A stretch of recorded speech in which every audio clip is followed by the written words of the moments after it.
L'actualité cette semaine aux États-Unis, c'est surtout la grande série d'élections primaires et d'assemblées électorales, les caucus, qui se sont déroulés ce mardi 5 mars. C'est ce que l'on appelle le Super Tuesday. Dans le camp républicain, Nikki Haley n'a jusque-là remporté qu'un petit scrutin à Washington, D.C., alors que Donald Trump a raflé presque tous les délégués à la convention du parti. L'ancienne gouverneure de la Caroline du Sud avait promis de rester dans la course au moins jusqu'au 5 mars.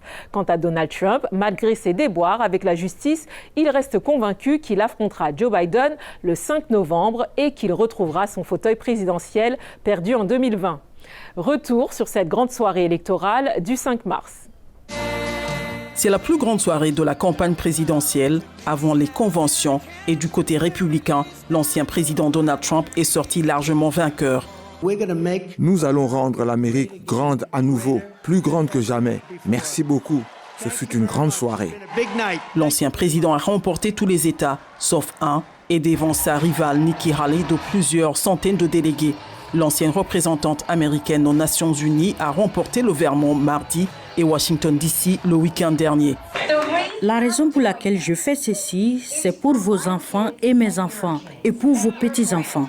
Du côté des démocrates, le président Joe Biden est de loin le grand vainqueur de ce Super Tuesday, à l'exception de sa défaite aux Samoa américaines. Le président a demandé aux Américains, allons-nous continuer à aller de l'avant ou allons-nous permettre à Donald Trump de nous faire reculer? Madame Haley avait espéré que davantage d'électeurs, même démocrates, la choisiraient comme vote anti-Trump. Mais il s'est avéré difficile de convaincre suffisamment d'électeurs des primaires d'adopter cette stratégie.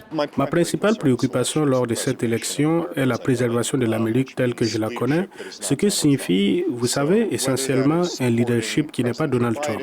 Donc, que ce soit en soutenant le président Joe Biden ou en votant pour un républicain plus modéré, l'un ou l'autre atteint cet objectif. Donald Trump, 4 ans de plus, si nous pouvons le faire. Les 4 premières années se sont bien passées en ce qui me concerne. Les jeunes électeurs sont sceptiques face à l'âge avancé de l'ancien et de l'actuel président.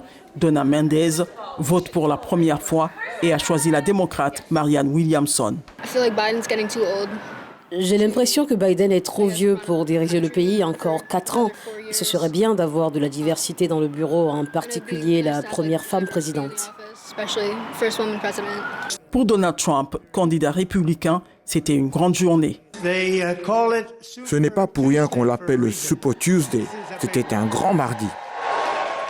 Avec toutes ces victoires, l'ancien président Donald Trump pourrait obtenir suffisamment de délégués pour s'assurer l'investiture républicaine dès mardi prochain, avec le vote dans 4 autres États américains.